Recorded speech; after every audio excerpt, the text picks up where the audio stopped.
Okay, so let's continue. If you haven't heard of, you will probably hear of all these alternatives in the market. At least in Europe, we're now being bombarded by compostable products, compostable bags, compostable cups, biodegradable this, paper cups or paper things instead of plastic. So all these are different types of alternatives to plastic single-use packaging. Yes, someone, Salama said paper, fibers, for example. Natural fibers, okay. Bioplastic, I see. Yes, we chat. just, yes. Exactly. Buying locally, I assume that's without any packaging at all. Okay, I see your answer. Okay, going back to compostable, biodegradable, bioplastic solutions that are now proliferating as an alternative to plastic. My question was, do you think these biodegradable products have no environmental impact?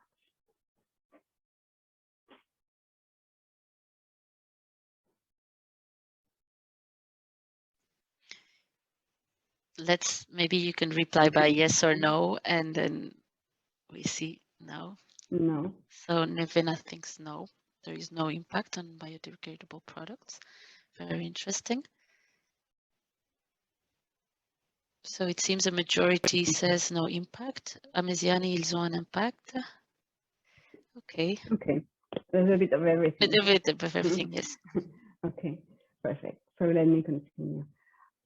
This is a study by the University of Plymouth. They took 5 types of plastic, so oxo-biodegradable, biodegradable, compostable, and conventional plastic, buried it in soil and in the sea for 3 years.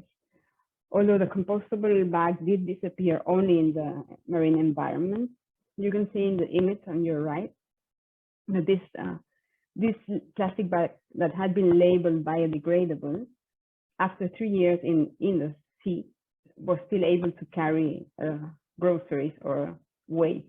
So this was a condition in which it came out after 3 years. So this study found that there is no clear evidence that these alternative products offer any environmental advantage over conventional plastics, and the potential of them breaking up into smaller pieces of microplastics is also an additional concern. I think we need to, well, okay, I'll explain more about bioplastics in the next, which is the last one. This is a study by Friends of the Earth. So the term bioplastics is ambiguous. It's an unregulated word. Not many people know what they are, what they imply, and I'll shed some light on that in my next slide.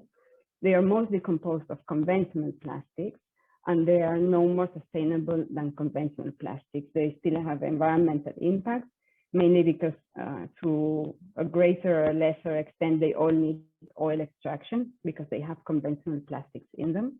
Also, biomass that is used for the materials also uses land and has deforestation impacts and other impacts related to this production. And they require a high amount of energy for the production. And as they affect waste management systems because as consumers, people don't know if that product has to be thrown with plastic, has to be thrown with organic waste. Different countries have different infrastructures. Maybe they are not ready to manage the bioplastics, biodegradable materials. Maybe the people in the treating plant don't know what is plastic and what is not. So they bring problems also in that sense. And this is a very briefly an explanation of what these plastics are. So there are 2 categories of bioplastics. There are the bio-based ones and the biodegradable ones. Bio-based only means that they have a certain amount of biomaterial, but they can be made up of up to 75% of fossil-based conventional plastic. Mostly the average is 40%, but they can contain up to 75% of plastic. And they are only they can be no, they don't have to be, but they can be biodegradable and compostable, but only in very limited, very specific conditions like temperature, humidity, so mostly in industrial composting plants. And then we have biodegradable plastics, and it's what I was telling you. So they usually cannot be composted at home. Only if you have a very well-managed compost system, it may take up to 1 year for every item to compost, but it's not usually the case. So they usually have to be industrially compostable with all the problems that I said before about their management. And this, no, they're not so easily biodegradable or degraded in soil environments. Paper and cardboard, some of these alternatives came up before.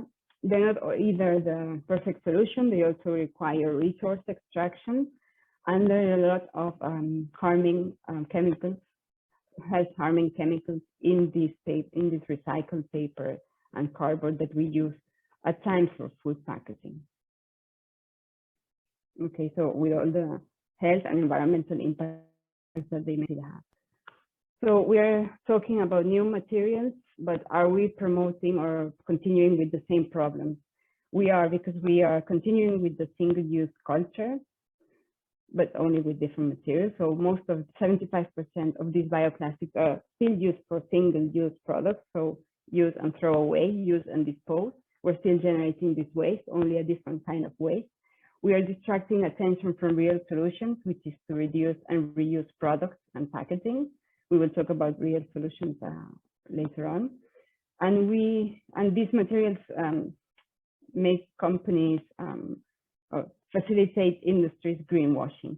So because they know people are more aware of plastics and their impact, and now they're changing into these other materials with all the lack of information that there is and of data. So we are making it easy for them to continue with the same business as usual, use and dispose business, but with greener, so apparently greener materials.